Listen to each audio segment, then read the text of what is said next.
আসসালামু আলাইকুম। তওবার অপূর্ব নিদর্শন। একদা মাইজ বিন মালিক রাদিয়াল্লাহু তাআলা আনহু রাসূলুল্লাহ সাল্লাল্লাহু আলাইহি সাল্লামের নিকট এসে বললেন, হে আল্লাহর রাসূল, আমাকে পবিত্র করুন। তিনি বললেন, ধিক তোমাকে, তুমি চলে যাও, আল্লাহর কাছে ক্ষমা চাও এবং তওবা করো। বর্ণনাকারী বলেন, তিনি চলে গেলেন এবং সামান্য একটু দূরে গিয়ে পুনরায় ফিরে আসলেন এবং আবারও বললেন, হে আল্লাহর রাসূল, আমাকে পবিত্র করুন। রাসূলুল্লাহ সাল্লাল্লাহু আলাইহি সাল্লাম এবারও তাকে পূর্বের ন্যায় বললেন। এভাবে তিনি যখন চতুর্থবার এসে বললেন, তখন রাসূলুল্লাহ সাল্লাল্লাহু আলাইহি সাল্লাম জিজ্ঞেস করলেন, আমি তোমাকে কোন জিনিস হতে পবিত্র করব? তিনি বললেন, জেনা হতে।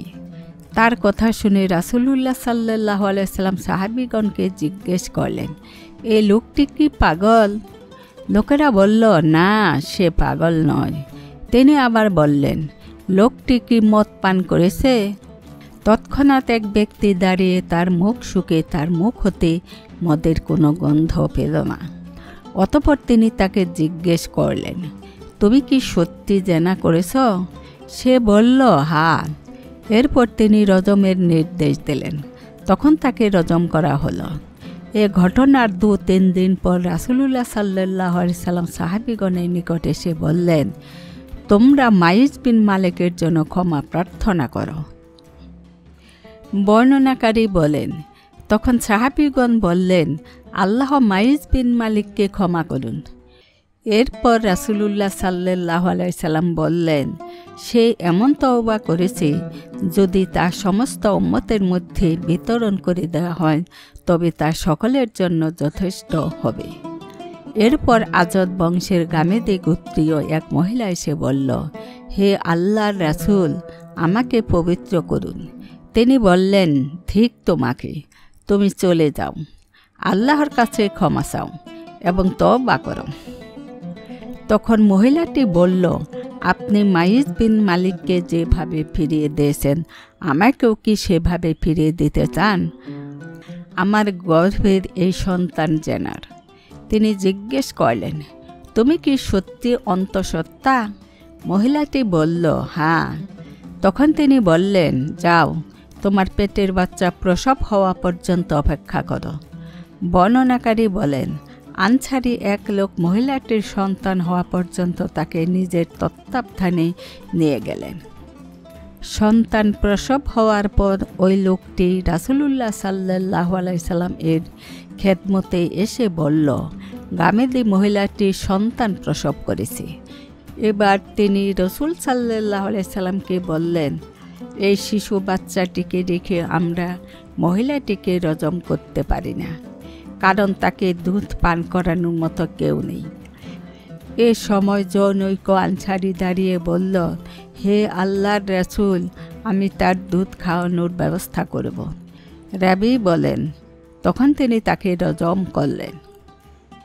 অন্য এক বর্ণনায় আছে, রাসূলুল্লাহ সাল্লাল্লাহু আলাইহি সাল্লাম মহিলাটিকে বললেন, তুমি চলে যাও এবং সন্তান প্রসব হওয়া পর্যন্ত অপেক্ষা করো।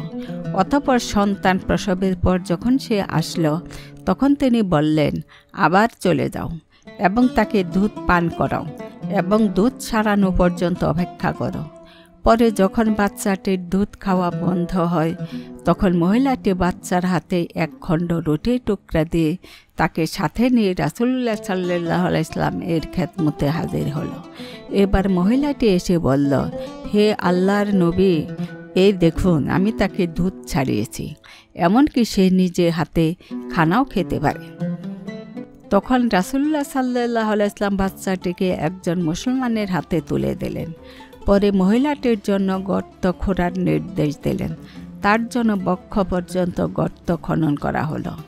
এরপর জনগণকে নির্দেশ দিলেন, তারা মহিলাটিকে রজম করল। খালিদ বিন ওয়ালিদ রাদিয়াল্লাহু তাআলা আনহু সম্মুখে অগ্রসর হয়ে তার মাথায় এক খণ্ড পাথর নিক্ষেপ করলে রক্ত ছিটে এসে তার মুখমণ্ডলের উপর পড়ল। তখন তিনি মহিলাটিকে গালমন্দ করলেন। তা শুনে রাসূলুল্লাহ সাল্লাল্লাহু আলাইহি সাল্লাম বললেন, থামো হে খালিদ, যার হাতে আমার জীবন তার কসম করে বলছি, এই মহিলা এমন তওবা করেছে, যদি রাজস্ব আদায়ে কারচুপিকারী ব্যক্তি এমন তওবা করত তাহলে তাকেও ক্ষমা করা হতো। অতঃপর তিনি ওই মহিলার জানাজার সালাত আদায়ের আদেশ দিলেন এবং নিজে তার জানাজা পড়লেন। অতঃপর তাকে দাফন করা হলো।